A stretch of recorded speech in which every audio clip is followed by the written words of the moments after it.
There's a really common topic when we're looking at curriculum and teaching the faith in a distinctly Christian school, and many people approach this subject in different ways.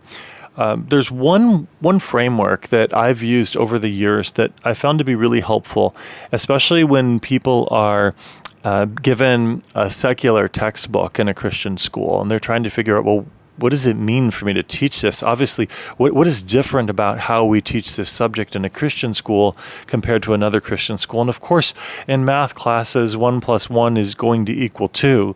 And there's no sort of overriding biblical principle to say no. I mean, I guess if you're talking about the Trinity, we can maybe, that's not really math though. But as we're doing this, I've found that when people are doing lesson planning and designing units, that there's a really simple process to help you explore the opportunities for nurturing the faith across disciplines. And I call it the SIT approach to teaching the faith. Now, I'm not a huge fan of the phrase integrating the faith. I'm not entirely opposed to it, but the idea of integrating the faith is this idea that you start with this secular topic or subject, and then you kind of integrate Christian teachings and principles. I say a prayer at the beginning, or I give some relevant Bible passages, and that's about it. And to me, that really doesn't get to the root of the matter, and it lacks the kind of depth that really excellent Christ-centered education gets to. And so here's one approach. It's not the only way, and it's not the only one that a person should use. But let's say that you're studying a topic like the Civil War, and maybe you have a unit on the Civil War that you're teaching in your Christian school. I would say you could pick your own subject or discipline if you're involved in another discipline, but I would give 3 steps that are at least a helpful starting point for thinking about how to teach that subject in a way that gives you opportunities to nurture the faith of young people at the same time and engage in a kind of discipleship of the mind. So the 3-step, the SIT approach, is surface, integrate, and teach. And so the surface component is you look at your unit, you look at the topic, and you try to surface the themes and the topics that deal with truth claims and moral issues and other themes that the scriptures have a lot to say about, or the scriptures have something significant to say about. So, for example, if I'm looking at the Civil War, we have this really tumultuous, obviously, the question of slavery. We have the question of family members fighting against one another. There could be questions about what constitutes a just or an unjust war, or can you be a Christian and a soldier?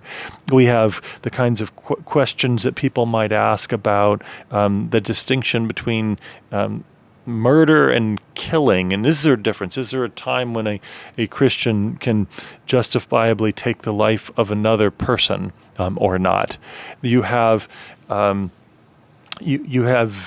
So I just listed a handful of topics, but maybe you start by you just surface, make a list of as many of those different topics or themes or questions that are likely to emerge and naturally are related to the things that you're studying. You can also even look at biblical virtues for leadership and decision making and other things that are a part of the Civil War, and the idea of being when can you disobey the government? Like, what about if the government is telling you to do something that's immoral?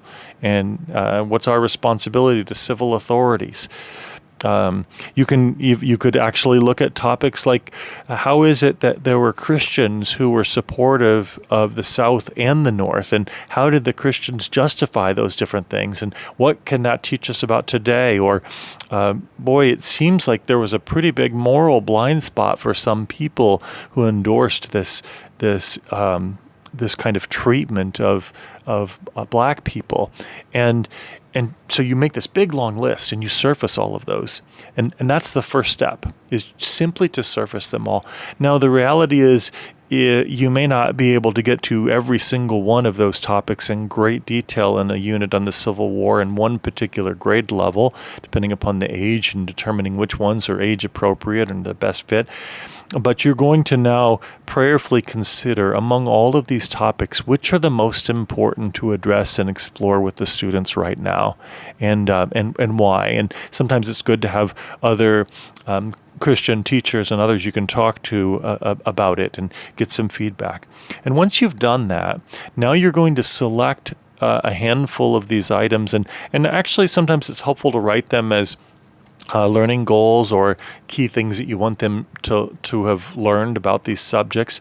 And now you get to the stage of integrate. And I don't mean integrate in the way that other people talk about integrating the faith. I mean actually integrating these topics and these biblical teachings into your lesson. And that's where you actually look at your unit and you look for the places, where does this make sense the most? Where do I find some reading assignments? Are there some maybe there's a film or there's some media that would help introduce some of this topic? Are there certain kinds of lessons that I want to design in my class to that would introduce them? Do I maybe want to give them certain kinds of assignments? So I'm looking for ways to integrate it into the unit. And then the third one is to teach. So I've surfaced the topics, I've integrated them in specific ways, and now I actually practice teaching it well. And I may teach the same thing multiple times and get better over time and figure out there are certain ways to approach it that keep the students more engaged and help them to learn more deeply and dive into the biblical principles more fully and understand a biblical a biblical framework for that subject better than others. And honestly, you can, at this teaching level, you can recognize that there are maybe 3 different layers that you could do this teaching. At one stage, maybe, you just expose students to the biblical idea. So it's making reference to them, introducing them to a reading or a couple of thoughts along the way within the lesson. A level deeper than that is you more explicitly take some time to teach it, maybe in a more formal didactic way, through a more Socratic teaching method, through some kind of learning activity or formal lesson that you do with the students. And then there's another that would be assess, where you act, not only do you want to just expose them to the idea or teach it, but you want to see if they've learned it. And if they haven't, you're going to give them feedback and help them learn it better, maybe give them some opportunity to try it more than once.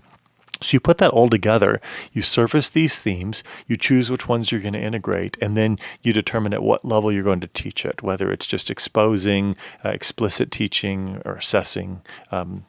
And you start to do that, and if you work through each unit that way, you can begin to build a really robust, excellent Christ-centered approach to teaching many subject areas. And so I offer that as just one simple framework for thinking about this. I did talk about this. I've written about this a few times. You may find some of my articles maybe online about this. I believe one of my first books was an edited work called The Pedagogy of Faith. It's used in some universities for future Christian teachers. And I believe that one of the chapters that I wrote in that book, I outlined this SIT approach with a little more detail if you'd like to dig into a reading on it.